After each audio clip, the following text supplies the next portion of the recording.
record. So that happened. And there's so many devices anymore, guys. So I just wanted to hop on that real quick before I forgot. And 1 second. Okay. So now that I'm recording on Zoom, if you see me on live looking over here, it's because I'm on Zoom, and over here, if you see me looking over here, it's because I'm on Instagram. We're doing multitasking. So yeah, the best way to start a new habit is to make it obvious. Create the cues with time and location. Implementing intention is a strategy that you can pair a new habit with. And yeah, so how you implement this into like a formula.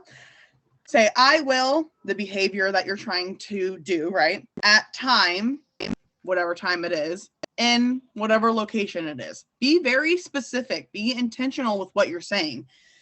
Also, something that I think is very important is habit stacking. And if you don't know what that is, that's when you take something that you already are currently doing and you put on top of a habit you want to start. Up in the morning and I go to use the bathroom to brush my teeth, right? Use the bathroom in general. I gotta go. So at that time, perfect. I'm gonna wash my face. I'm already in there. Same thing at night. Before I go to bed, I always use the bathroom. It's just a habit I have with my kids, the habit I have with myself.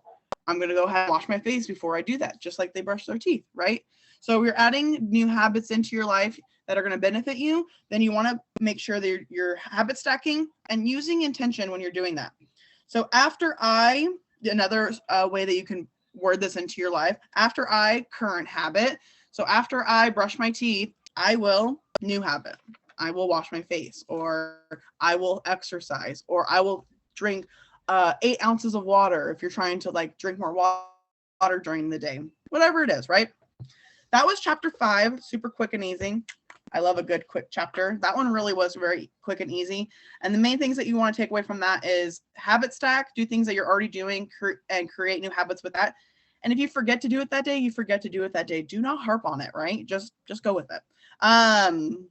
But you will think the next day, be like, oh man, I did not do that. And it will start to become something that you automatically will start to do.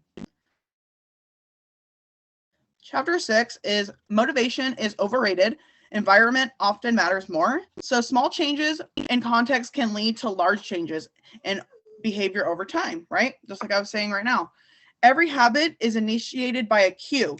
We are more likely to notice cues that stand out. So what would be a cue for me that would remind me that I haven't washed my face, but I need to wash my face? I haven't used the bathroom yet. I didn't brush my teeth. My face, it doesn't feel the same way. Those would be different cues. Because now, I mean, for me personally, after I started washing my face more in the morning, I was like, oh, this is how you not have like super oily skin throughout the day. Didn't know. The more you know. But yeah, so you have it stacked there. Make the cues of good habits obvious in your environment. So for example, if you're, wanting to wash your face, make it easy for yourself. Put like for me right now, I now have it as a habit, but I also do this as a business.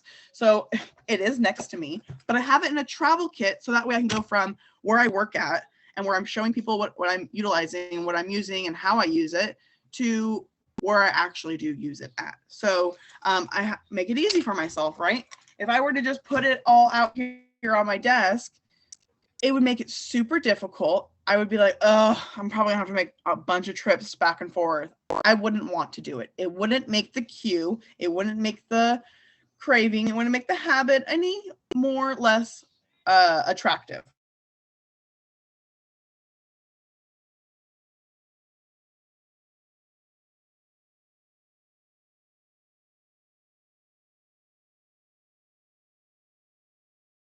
Right? Gradually, your habits become an entire content surrounding the behavior. It is easier to build new habits.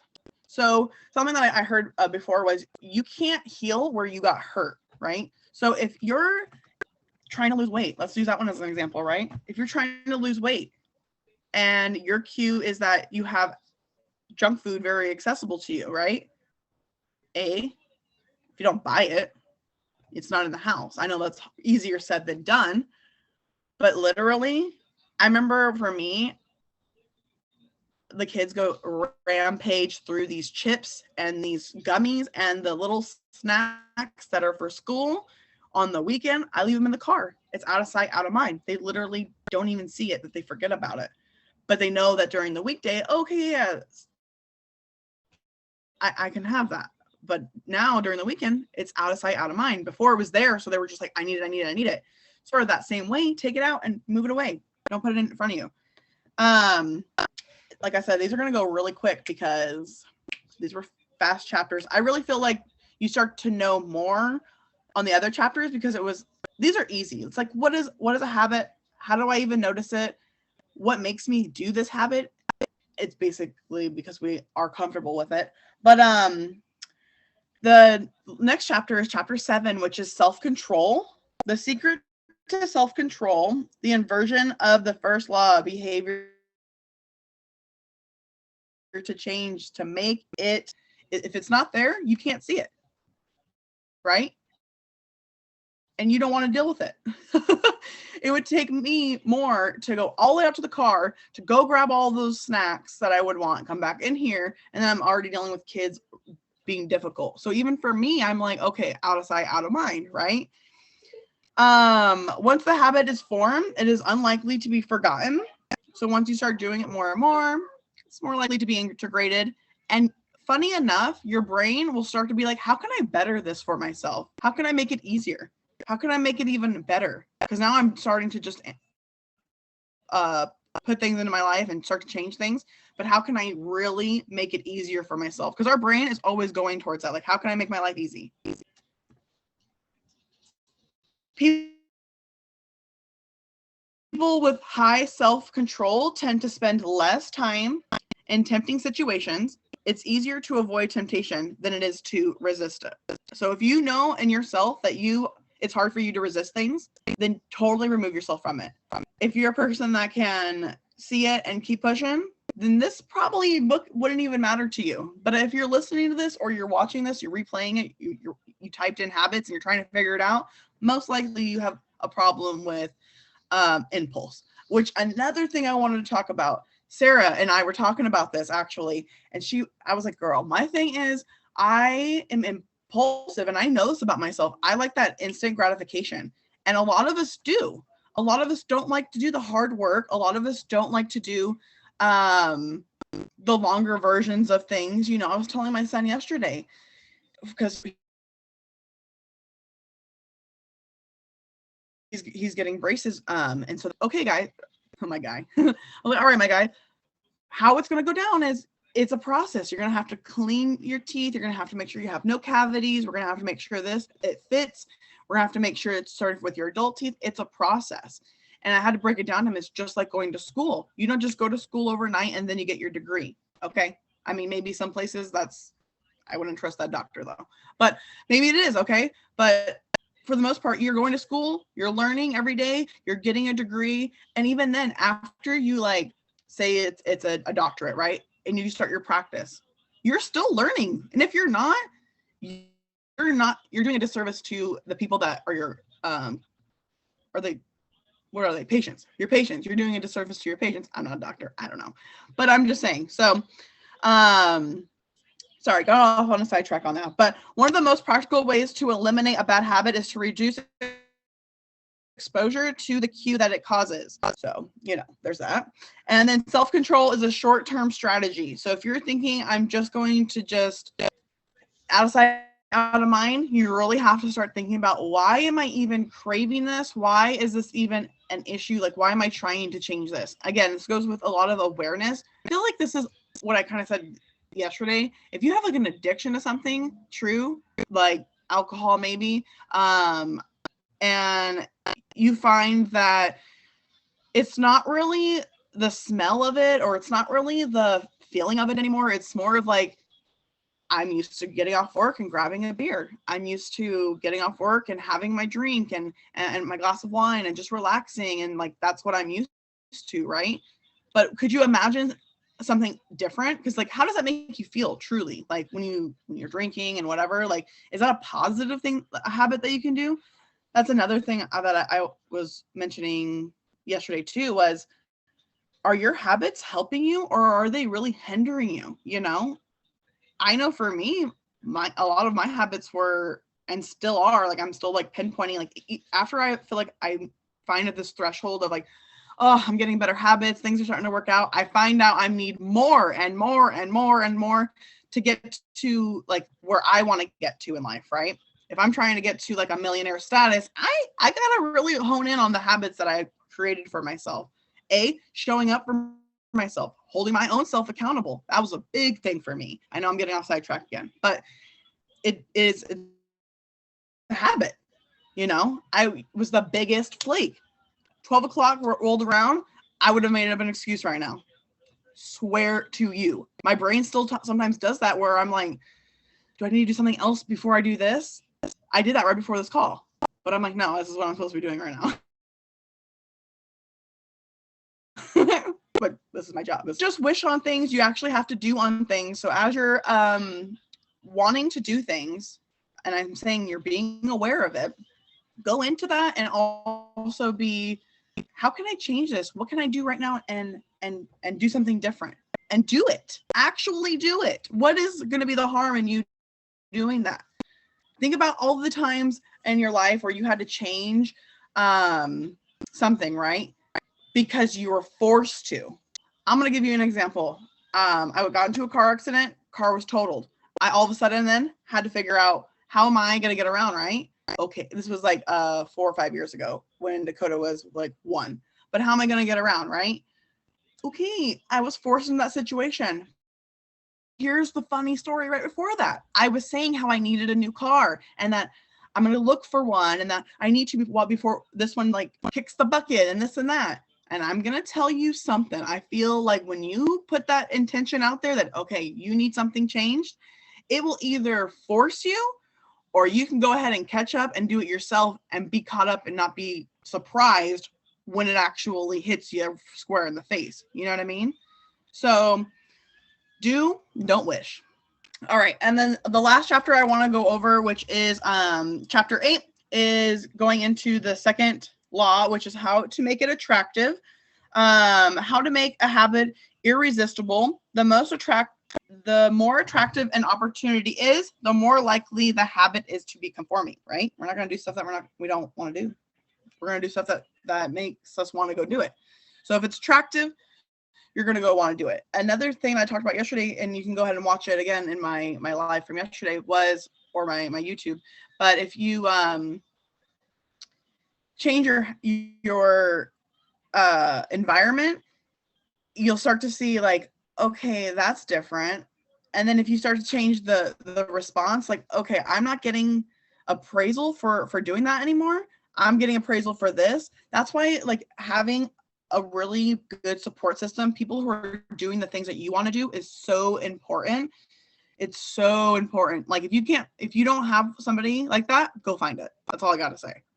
The habits are more of a dopamine driven feedback loop. When dopamine rises, so does our motivation to act. So people always say like, oh, I need the motivation to go do this. I need the motivation to go do that.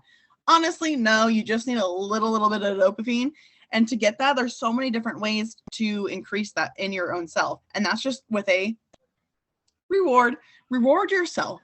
You deserve it. You deserve to reward yourself for making those little steps. Write it down, celebrate it, throw it in a chat. If you don't have friends who are celebrating your little wins with you, I got you. First of all, holler at me. But seriously, get yourself a group of people who are going to help you be motivated. That's the only thing that's going to help you. Period. Get you some friends. If you're having a hard time with changing things, get you some friends that are in that same boat, because you'll hold each other accountable. It's crazy. It is the anticipation, though, of the reward, not the fulfillment of it, that gets us to the action. The greater the anticipation, the greater the dopamine spike. Temptation bundling is one way to make your habits more attractive. The strategy here is to pair an action you want to do with an action you need to do, right? So for me, what do I love to do all the time? Watch TV. I love TV. My TV is my thing, but I can't sit here and watch TV all day long, period. So after I read my book, because I remember I was saying I was having a hard time sticking with reading this book, any book in general, and now I'm like, books. I'm getting them down. Like, I can recommend some to you. Beforehand, I was like, oh, I was timid. I was almost too shy to even start opening the books, which is so crazy. But after I read 10 minutes today, not even a lot, literally 10 minutes, 5 pages, 2 pages, whatever I felt in that moment, I'm going to watch TV, because then at least it was a reward, right? I can do what I want to do instead of the things I kind of needed to do, right? Another way that you can word that is after habit that you need to do. So after I read my book, I will, I think I already said that. Yeah. But basically that. After you do a current habit, you can do another habit, right? So you can reward yourself before you actually do the habit. Or, I'm getting myself confused. Or you can do the habit you need to do and reward yourself when you want to do. Does that make sense? I got a little backwards. So yeah. Current habit that you are doing with the habit that you need to do. So reward yourself afterwards, or reward yourself before with the habit that you like to do and the one that you will need to do. And once you start doing that, that will start to shape, like I said, your environment. You'll start to see like, okay, how did the people around me play a factor into this? And that's when I went into chapter 9 yesterday, was the role of family and friends in shaping your habits. Culture, society. We have our 3, I'm just going to touch on it real quick, but our 3 social groups that we base everything off of are the close, the many, and the powerful. So our family and friends, people that we look up to, people who are in power. I don't know, if you go to church, maybe it's your pastor. If you're into politics, then maybe it's a president or an electee, or if there's a lot of things that you can look up to people about, you know what I mean? And then the many, the world, how the world might perceive us. And I know a lot of times, I want to touch on that real quick. A lot of times people think like, what, I have to match what they're doing. I have to do what they're doing, this and that. We're comparing ourselves to the Joneses a lot, even when we don't even think it, we're doing it. And I just want you guys to know, like, you guys are so unique. And the world was blessed with you. We were blessed with you. And I just want to say thank you to everybody that comes onto these calls and everybody that shows up and that just is showing the support, because this world really needs it, you know? And I know I'm off topic about this right now, but it's just something that came to my mind right in this moment. So I got to speak on it. But I do appreciate everybody that shows up on these calls and that pours into